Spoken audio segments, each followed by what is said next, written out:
So total hip replacement एक ऐसी surgery है जो आज की डेट में बहुत कॉमन हो गई है. We are very commonly hearing about this surgery and I have been regularly talking about this surgery in all my previous videos. So मेरी लास्ट वीडियो में मैंने आपको बताया था which are the most common questions जो हमसे OPD में पूछे जाते हैं बिफोर द सर्जरी. तो कॉम्प्लिकेशंस एक ऐसा टॉपिक है जिस पे I decided to make a totally separate video. तो आज हम उसके बारे में बात करेंगे. देखिए, every surgery is going to have some complications. It is not possible कि जीरो कॉम्प्लिकेशंस की कोई सर्जरी हो, but yes, most of these complications are avoidable and generally ये कॉम्प्लिकेशंस देखने को नहीं मिलती हैं.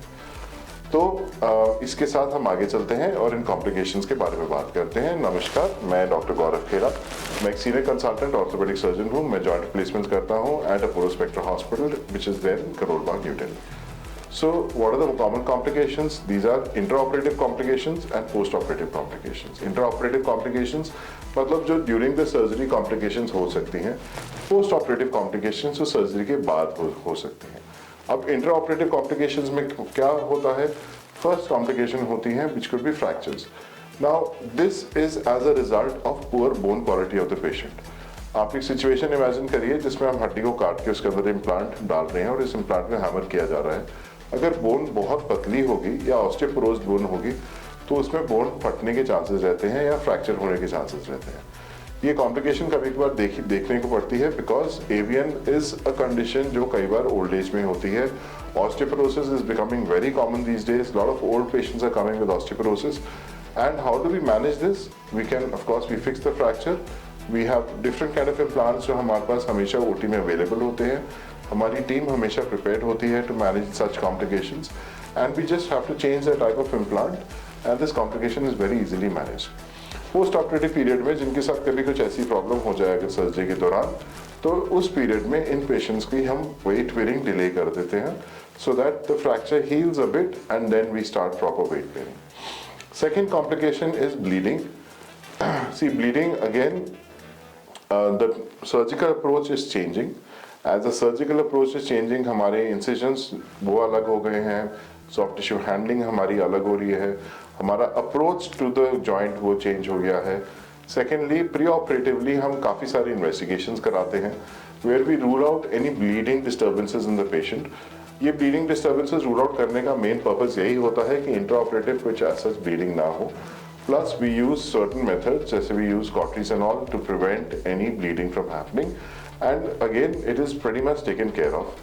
Our surgical techniques are such कि हम जितनी भी major vessels होती हैं उनको avoid करते हुए joint के पास जाते हैं.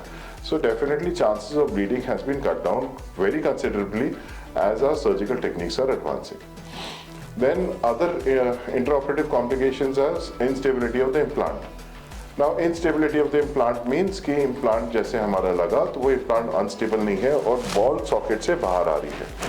इसको prevent करने के लिए as a surgeon मेरी टीम जो है मेरे साथ में, that is fully, we have a team which is properly trained. हम इतने सालों से ये सर्जरी करते आ रहे हैं. So when we put the implant, जब हम एस्टेबुलम लगाते हैं उसकी एक पर्टिकुलर डिग्री होती है जिसमें वो लगाया जाता है. उस डिग्री के हिसाब से प्लस स्टेम एक पर्टिकुलर डिग्री एक एंटीवर्जन में लगाई जाती है. And when these are put together, so these implants are stable. Before we close we always check for the stability. हम चेक करते हैं कि पेशेंट का लिम्ब कितना इंटरनली रोटेट हो रहा है, कितना एक्सटर्नली रोटेट हो रहा है. हम चेक करते हैं कि कितना फ्लेक्शन है, कितना एक्सटेंशन है. प्लस जब हम इम्प्लांट का प्रिपरेशन करते हैं तो अलग अलग साइजेस आते हैं. एस्टेबुलम के अलग अलग साइजेस आते हैं, हेड के अलग अलग साइजेस आते हैं. There is a condition called telescopic जिसमें आप पैर को खींच के देखते हैं कि हेड जो है वो सॉकेट में से बाहर तो नहीं आ रहा. अगर टेलीस्कोपिंग हो रही होती है तो ये साइज हम प्लस में ले जाते हैं. We can put bigger sizes so that makes our implant a much more stable implant. तो ये तो हो गई हमारी intra operative complications. Post operative complications क्या होती हैं? Post operative complications could be infections. So how do we prevent infections? There is proper sterility which we maintain inside the OT. There is proper sterility which we maintain in the hospital. The patient is given proper antibiotics, IV antibiotics are given, discharge पे सब certain oral antibiotics are given. And when the patient goes home, certain instructions are given कि आपने कैसे कैसे follow करना है. Yes, अगर infection हो जाता है, then we will have to then review the situation. Superficial infections जो हैं वो हम मैनेज कर सकते हैं with maybe some debridement and if generally हम सिर्फ एंटीबायोटिक दे के उसको मैनेज कर लेते हैं। डीपर इन्फेक्शंस में हमको ओपन करना पड़ता है, डिब्राइव करना पड़ता है, और अगर इन्फेक्शन इम्प्लांट तक चला गया फिर हमको इम्प्लांट निकाल के पूरी सिचुएशन को रिवाइज करने की ज़रूरत पड़ सकती है। The other complications that could be is DVT. Now DVT क्या कंडीशन होती है कि अगर हमारे पेशेंट नहीं चलते तो उसमें डीप वेन थ्रोम्बोसिस करके कॉम्प्लिकेशन होने का डर रहता है, जिसमें कि पैर की जो नसें होती हैं, जो वेन्स होती हैं, उसमें ब्लड इकट्ठा होकर जम जाता है। Now why is this dangerous? क्योंकि वो जो खून जम गया उसके थ्रोम्बस बन के, मतलब क्लॉट हमारे सर्कुलेशन में आ सकता है, वो कहीं पे भी जाके एम्बोलाइज कर सकते हैं।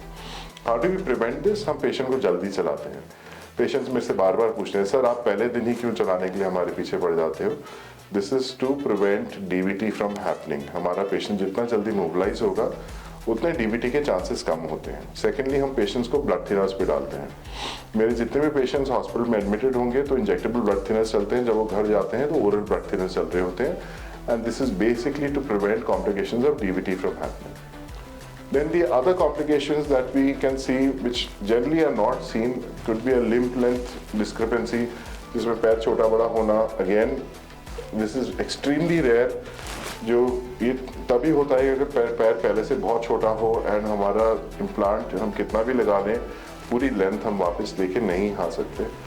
Then other rare complications are implant loosening. Implant loosening जो होती है वो again we go back to the first, जो मैंने फ्रैक्चर्स के बारे में बात करी थी।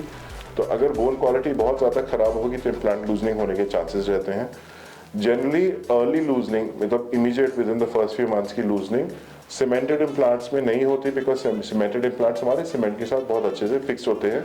अनलेस एंड अनटिल मेरा पेशेंट गिर गया, कोई ट्रॉमा हो गया, कोई फ्रैक्चर हो गया और वो सीमेंट और बोन का मैंटल लूज हो गया। जो अनसीमेंटेड इम्प्लांट्स होते हैं वो अगर मिसफिट होए, अगर उनका साइज प्रॉपर ना हो तो उसमें अर्ली लूजने के चांसेस रहते हैं।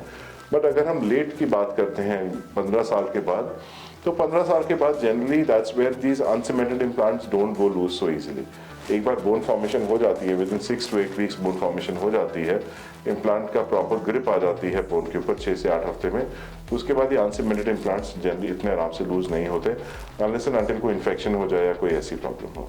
So I hope this makes a few things very clear about what are the complications which are there after a total hip replacement, and I've tried to cover most of the topics. Of course, आपके कोई और questions हो तो please ask us.